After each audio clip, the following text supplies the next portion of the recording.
Hello and welcome to the Inspiring Life School podcast. This is your host, Vidakovic, and on this podcast, I'll be sharing with you the most valuable strategies to live your one wildly beautiful and most precious life. Because this is it, my friend. In case you haven't guessed, when it comes to life, there's no rewind or pause button that exists. They say that the way that you spend your days is the way that you spend your life.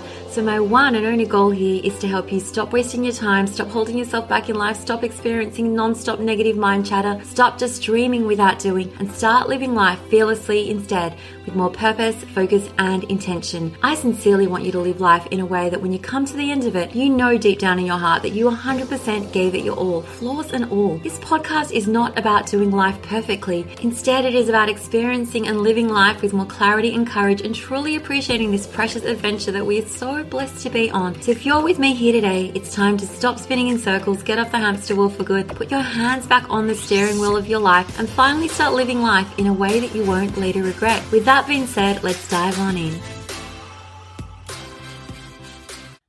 Hello, my friend. This is Vidakovic, and you are listening to the Inspiring Life School podcast. And this episode is potentially going to be the shortest one that I've ever recorded because I literally just want to jump in and share with you my biggest parenting ninja tip ever. Like, out of all my years of parenting, I've been parenting for over 19 years. This is the one thing that I think has totally transformed my parenting journey and made it so much easier. So just to give you a little bit of background, I have two sisters. My younger sister has just a little baby. She's like 7 months old now. And my middle sister, who's 2 years younger than me, is actually a grandma. Her daughter has a baby that has just turned 1. So whenever we get together every single weekend at my parents' house, like the house is full of all these different kids of all different ages. And it's so amazing. I absolutely loved parenting my kids when they were babies and toddlers in those early years. It's like literally my favorite stage of parenting, like when they're really young, okay, when they're soaking up all this knowledge and they're just looking to you to learn from, and you really want to set a good example. So the other weekend, I was with my sister and we were chatting away, and I was like, oh my gosh, I have to share with you what I know now to be my biggest parenting tip that I have to offer you. And it says, always, always, always give your children the illusion of choice. So what probably isn't the illusion of choice, because you actually are giving them choice, but the illusion of so much more control in their life that they potentially really do have. So just to share with you a few examples, this is what I used to say to my kids. Tonight, do you want to go to bed at 7 o'clock or do you want to go to bed at 7:30? And of course, they pick 7:30. Today, do you want to spend 15 minutes on the iPad or do you want to spend 30 minutes? Guess what they go for? They go for 30 minutes every single time. Do you want to wear this outfit or that outfit? Okay, this is when they were really small and they needed a little bit of help putting their outfits together. Another example, for dinner tonight, do you want to have a salad to go with your chicken or do you want to have mashed potatoes and peas? And then they think and then they decide. And this probably carried on all the way to their teenage years. Like even later on, I'd be saying, tonight, are you going to go to bed at 9 or 9:30? Like you get to pick. Today, like when you go out with your friends, are you going to be coming home at 4 o'clock or are you going to come home at 5 o'clock? You get to decide. And then they make a choice and they feel really great about that choice and they feel like, oh my gosh, like she literally doesn't know what she's doing. Of course, we're going to pick the thing that suits us best. And it was really funny because my son was listening in on this conversation and his eyes just like went wide open. He goes, oh my gosh, like I noticed the fact that you used to do that. I used to actually think you were crazy. Like why would I ever pick 15 minutes of the iPad when I can choose at 30? Like he thought that he was like pulling the wool over my eyes or something like that. But in a nutshell, what this strategy allowed me to do over the many years of parenting, like I said, it's, over 19 years now, is that it really meant that I never had to be like the bad person who said, no, you can't do that. It's like, yeah, you can do that. Like you can have those ollies that you want, 2 of them after you finished your dinner. Or sure, you can have your iPad for 15 or 30 minutes after you finish your homework. And I think that for me, like why I love just implementing this particular strategy as a parent is because when I was growing up, and I don't know if this is applicable to every kid back in the 70s, 80s and 90s, is that our parents were the boss. It's like you listened to what they told you to do. It didn't feel like you had any freedom of choice at all. It was like, do this or don't do it at all.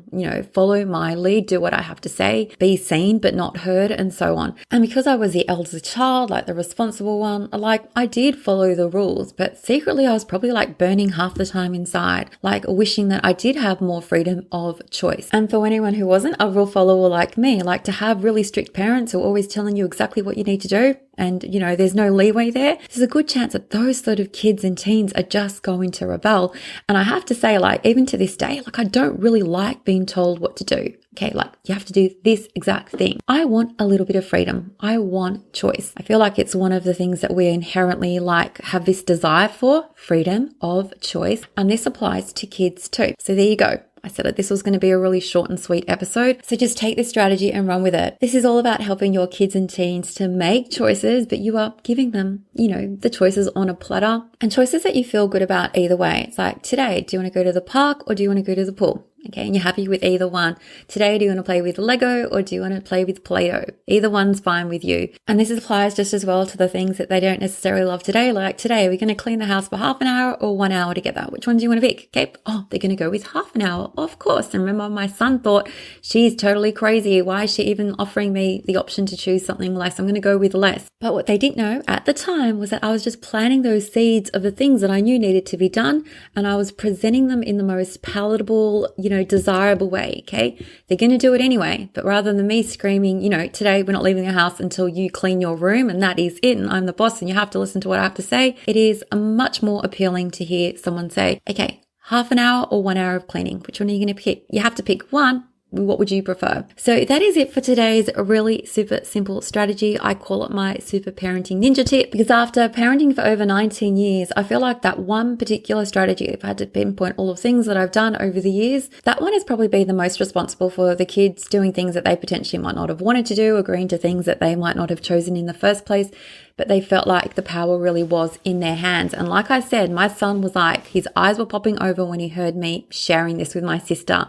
It's like, that's the thing you did? Yes, that is the thing that I did. And guess what? It really, really, really worked. So that's it, my friend, for today's potentially shortest episode ever. Remember that if you want more support, make sure to check out my signature Be a Better Parent in 30 Days course. It is jam-packed with useful strategies that will literally transform the relationship that you have with your kids. And until next time, take care, my friend. I love and appreciate you all so much. Thank you so much for listening to the Inspiring Life School podcast. I really appreciate you allowing me to be a part of your life. If you'd love to stay in touch, please know that you can always find me on Instagram at Frances Vidakovic, or you can visit my website, inspiringmumlife.com, where you can sign up and receive so many amazing freebies that I've created just for you to help you implement all my teachings into practice.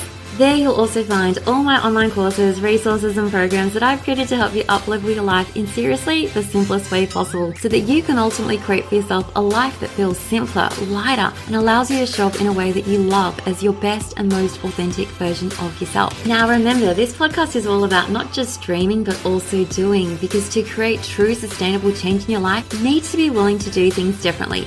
And that's what I'm here to support you to do every single step along the way so that you too can begin to live your one wild and precious life with less stress, less overwhelm, less drama, and instead with zero regrets. Finally, if this podcast resonates with you at all and you appreciate the content, I would absolutely love for you to show your support by leaving me a review on Apple Podcasts. I'm on a mission to help more people wake up to the preciousness of life and to help them live their days with more intention and purpose, and your review will help make this goal of mine possible. Well, once again, thank you so much. I have loved spending this time with you and I look forward to connecting with you again. I'm Frances Vidakovic and you have been listening to the Inspiring Life School podcast.